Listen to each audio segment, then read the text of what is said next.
On this frosty episode of UTR, we visit 6 of our favorite UP winter wonders. We'll turn me into a Yooper, do some frozen fishing, and roam into an awesome inn. Then we'll fly through the Arctic air, let the dogs way out, and walk high above the forest floor. Get ready to explore the cool people, places, and things that make Michigan's Upper Peninsula a great winter place to be. Pure is what you make of it. It's taken it all in and never taken anything for granted. The sun sets, the moon rises, and you realize the end of one perfect summer day is the beginning of another. Pursue your pure in Pure, Michigan. A visit to the Stahl's Auto Collection will take you back to a time when cars were more than just a way to get around. A fantastic assortment of gas pumps, neon signs, and automated music machines dating back 150 years that must be seen and heard. Info at stahlsauto.com. I've been around the world, but there's one place I keep coming back to. And the more I explore, the more I realize it's the place to be. I'm Tom Dalton, and this is Under the Radar, Michigan.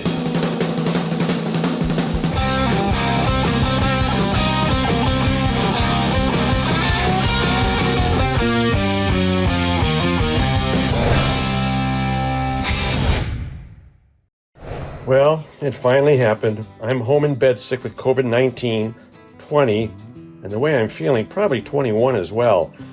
But the show must go on, and we promised you guys a winter UP adventure. So why don't we do this? Why don't you guys watch this show we put together of some of our favorite places we've been to in the UP during the wintertime? And I'm going to call my doctor and see if I can get a prescription for some extra strength Vernors. Hello, Dr. Viddy Boom Butts? Yeah, I'll hold. Oh, and don't worry, I got lots of ice cream.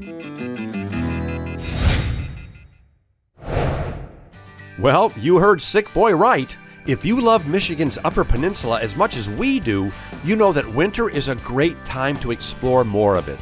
There's tons of natural beauty, lots of winter sports to enjoy, and plenty of places to warm your heart and soul with a hearty meal. It's a true winter wonderland that's just waiting for you to try it. So get ready for some frozen fun, because first up, we're going to turn me into a bona fide Yooper at Wilderness Sports in Ishpeming. Hey, Sandy, I got a challenge for you.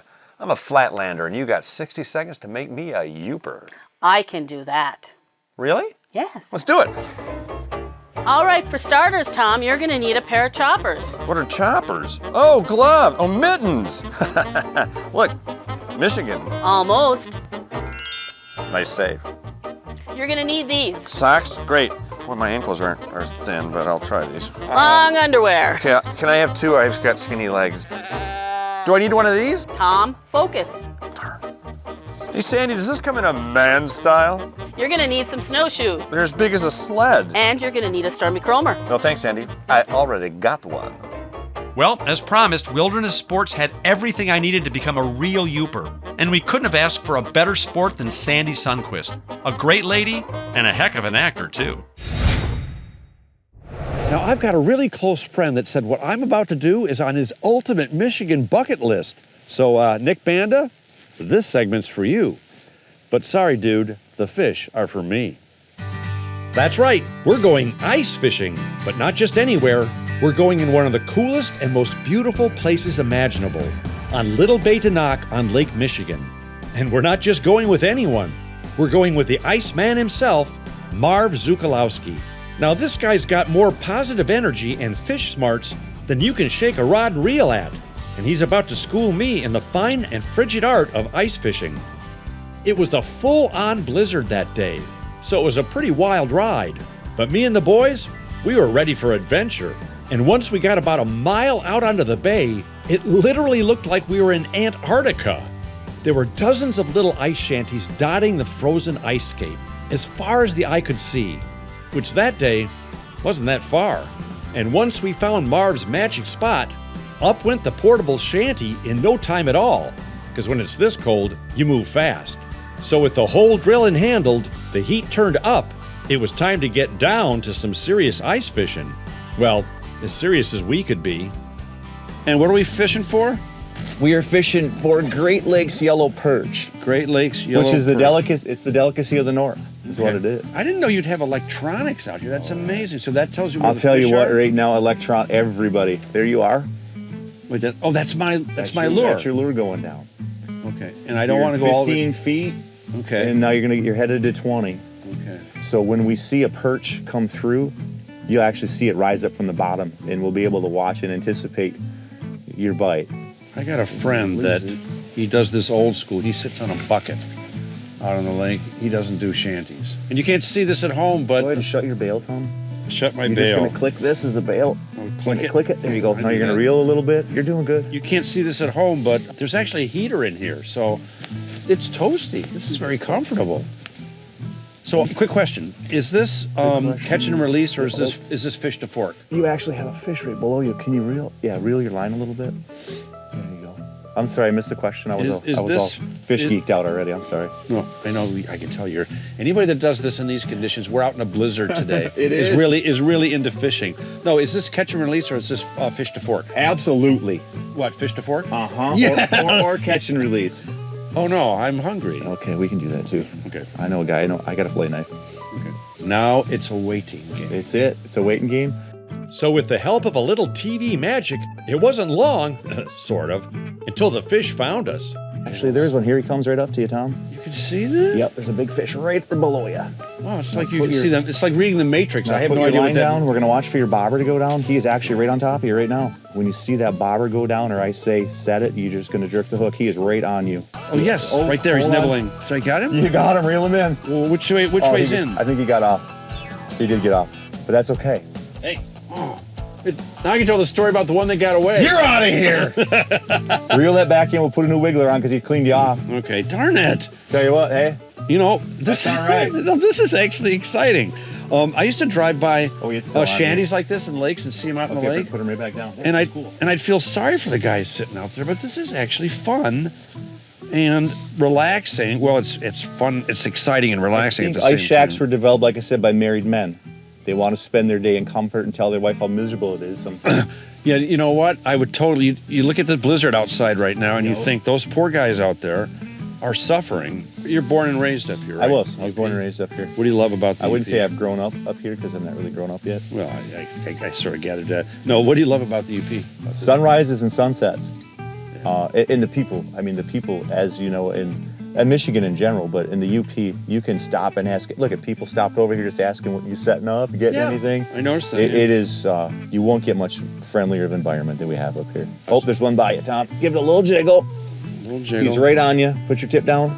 Watch your bobber to go down. When we see your bobber go down, you're just going to give it a little snap, which is what we didn't do last time. Well, it was my first time. It was the wind. I mean, the wind caught your hand. I understand. We're inside. Darn it. So he's right on you. Yep, I got him. Holy cow. Holy Tom Sawyer. Oh my God. Oh, I'm sorry. Fish on! Fish on. Get the net. Kodak moment. We got another one down there, too. Uh-oh. It's coming up off. Does Tom do this? He yes! does this. Oh my gosh. Ladies and gentlemen. Hold on. Look at the size of it. Nice. Look how big it is. So the Iceman cameth and showed us all how it was done. Marv made sure we caught our quota, and a great time was had by all. Well, not sure about the fish. So if you're looking for a classic sports adventure, get up to the UP and do some ice fishing on Little or Big Bay Denok real soon. Just make sure it's in the winter, though. Otherwise, it's just fishing. So with our hunger tucked safely away, we headed about an hour and a half northwest to a place famous for the incredible Pictured Rocks National Lake Shore on Lake Superior, countless beautiful trails and waterfalls, and an island so grand, that's exactly what they call it. You know, Munising has always been one of my favorite Michigan towns. It's got a great historic walkable downtown, it's smack dab in the middle of paradise, and it's holding on to its past while it's still moving into a really cool future. Tom Delasky is a dedicated and driven dynamic dude who is helping make Munising a first-class destination with all the amenities amenable to modern Magellans like me. You know, like great places to stay and eat, all while you explore this awesome area. Well, one of his latest and greatest is the Rome Inn, a boutique-style hotel that's so cool and creative you could put it anywhere in the world. But lucky for us, he put it right here in Munising. Bonus. Now, don't take this wrong, but I love guys like you. Seriously, because you could live anywhere in the world, but you decided to stay in Munising and help this community evolve and grow, all while keeping it, I mean, it still has the charm it's always had, but you guys, and you figured out a way to improve it and to make this place a destination, which is amazing. The Rome Inn, it's a world-class ambiance, atmosphere. What's the inspiration for the interior?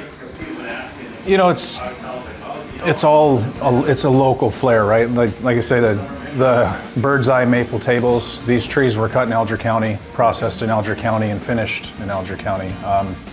Using stuff, but then, you know, talking about how unique it is, how unique that you can't find tables like this anywhere. You have to make them. You know, the lumber and the sidewalls was from a friend of mine that cut the trees on his property, and then a friend of his ran them through a mill. That just sort of spoke to me from an interior design. The interior design piece is one of my favorite things to do. It's my personal touch on all of it. And using as much local talent and local flair as we could, we had to do it that way. The rooms here are different? There's a good solid mix. I mean, 18 units, family rooms, large lounge rooms. You know, they've got separate living rooms, separate bedrooms, and then a couple that are smaller, but it's a good mix. We did the most that we could with the amount of space we had. And the restaurant, I mean, it's Tracy's, right? Yeah. Just Tracy's. Yep.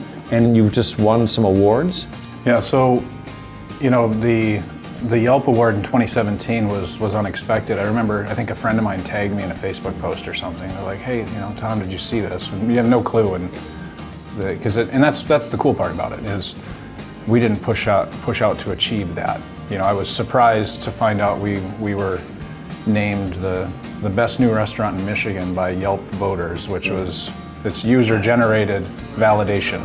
Which is the best. Yeah, when a collection of customers across the state say that one was the best one, that was an extreme surprise. But thanks to you, now it's even more of a destination. I want to come here even more, and now I want to come here and stay here. Is that possible? It is. You can make that happen? Yeah, I know a guy. You know a guy who knows a guy? I know a guy named Tom. Hey, so do I. Well, with all that being said, we dined at Tracy's, amazing, enjoyed the inn's many amenities, and slept in sumptuous style. Honestly, when you're traveling, where you stay can be a big part of the fun and adventure. And this is a comfortable and creative place that made ours truly special. Next time you're roaming across the UP, stay a few nights at the Rome Inn in Munising. Your pleasure center will thank you for it. Now on to what brought us here in the first place. Ishpeming just happens to be home to the longest continually running ski club in the entire U.S. And every year since 1887, skiers from all over the world have come here to take flight. Bob Hendrickson is the tournament chair for this year's 125th anniversary celebration. Happy birthday, 125 years. 125. That's incredible, this jump's been here that long. Yeah, it is. It's a testament to the community, to the ski jumping community, and just to skiing in general. I'm ashamed that until just recently I didn't even know it was up here. Did you ever jump? Were you a jumper? No, I can't say I have. I ski and I've played around on it, and I've never gone like this. Real jump. Yeah, these guys are the rock stars of the ski world, I think. Yeah, I mean, they love to fly. That's why they're doing it. So what do you guys have planned for the celebration, 125 years? Well, we had a parade last night and a community dinner, and tonight we have a couple bonfires lit up. We'll have about 20 jumpers competing through the evening, and then we'll do a long-standing jump. And then at about 8:30, after the competition's done, we'll do some fireworks. Well, before the festivities started, I was able to catch up with a true legend in these parts. Coy Hill's been on this hill longer than I've been on the planet, and that's a long time. You've won quite a bit of awards I won 7 first places on this hill. On this hill? How I long got you been 70 years in this valley. And you just retired, what, last year? Oh, I retired when I was 46. I built 2 towers, put 2 up. I was the boss. I brought up at least 2 national champions. I was a lifetime coach in America. I'm very proud of this area. What do you think this hill means to the community up here? Oh, I know what it means to me with my life. Well, a lot of people downstate don't even realize that this treasure is up here, that this hill's Oh, here. this is the birthplace of skiing in America. I might try to jump one of these hills later. You got any advice for me? You're too old. Ah, darn it. I'm sorry. I'm good looking enough, though, aren't I? Yeah, the mustache is very becoming. Oh, thank you. Maybe it's best I take Coy's advice. You're too old. Or not. Those kids can do this. I can do it. Piece of cake. You're too old. This will be easy.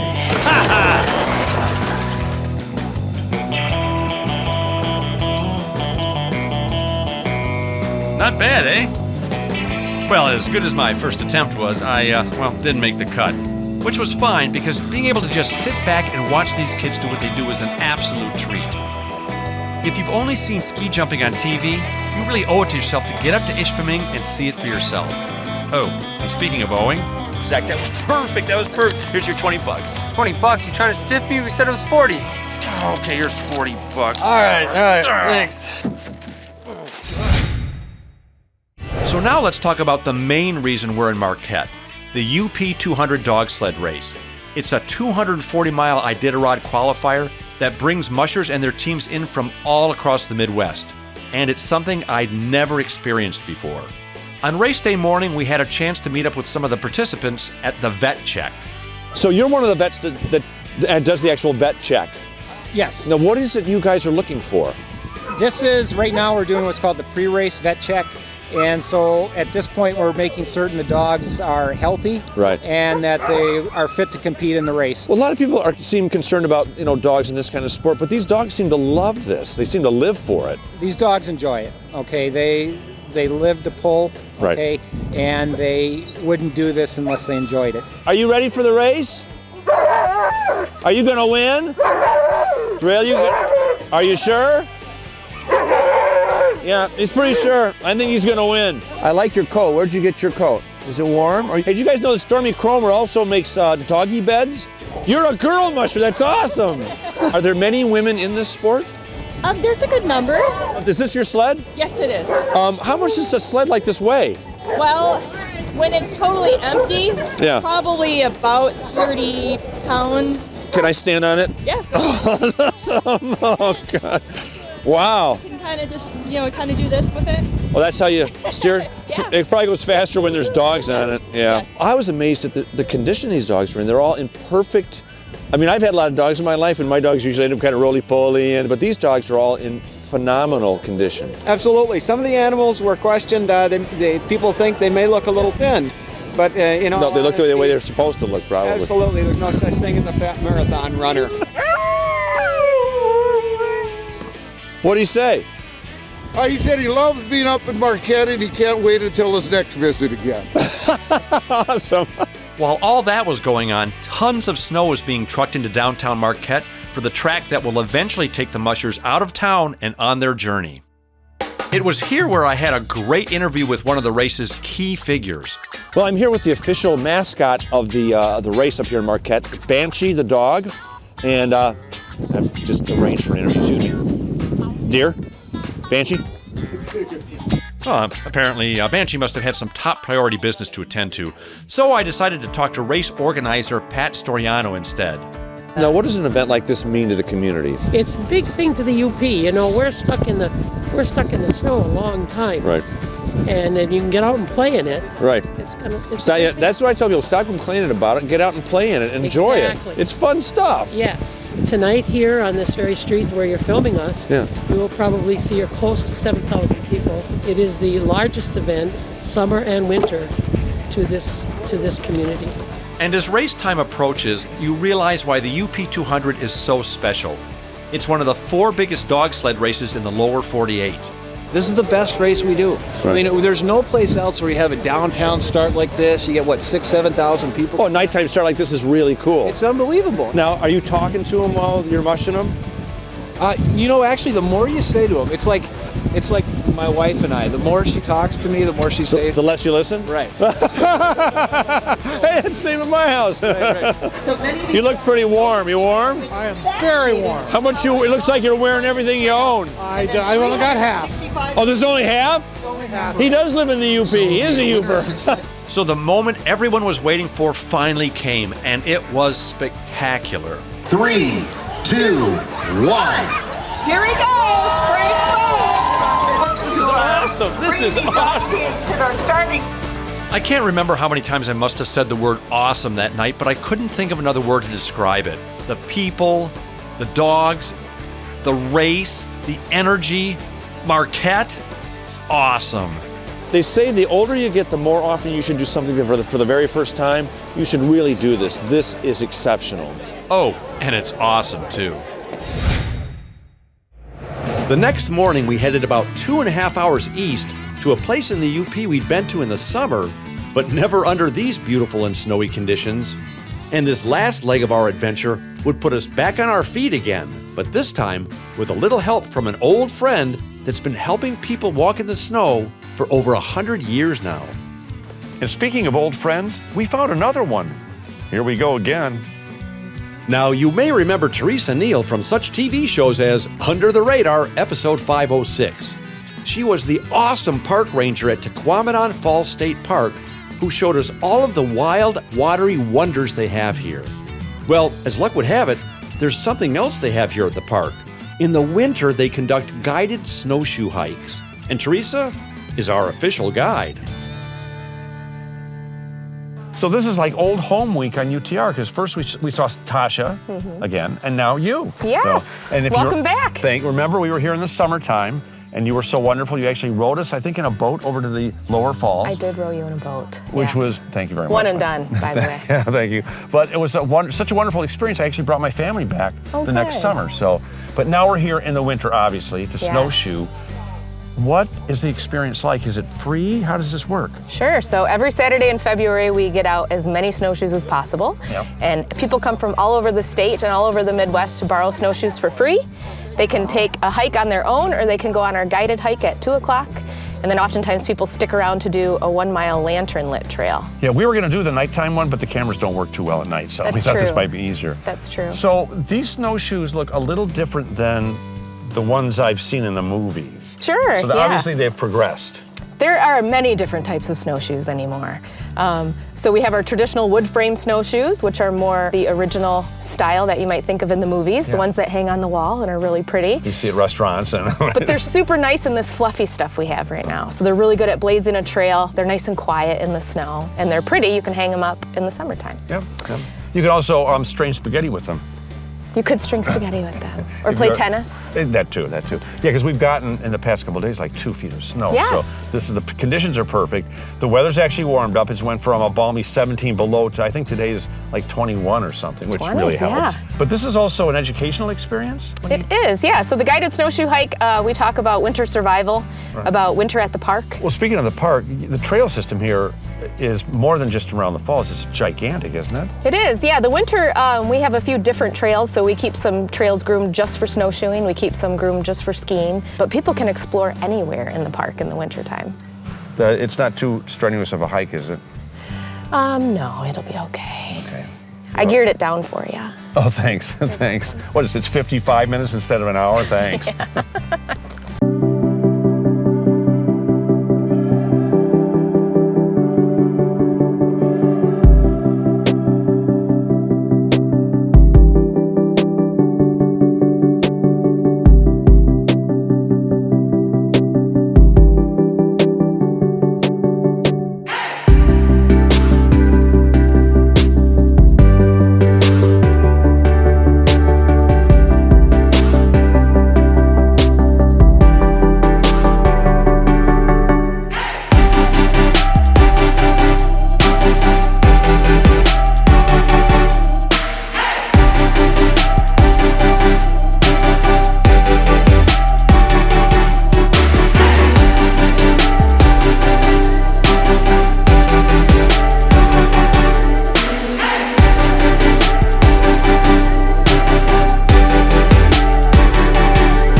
taken it all in and never taken anything for granted.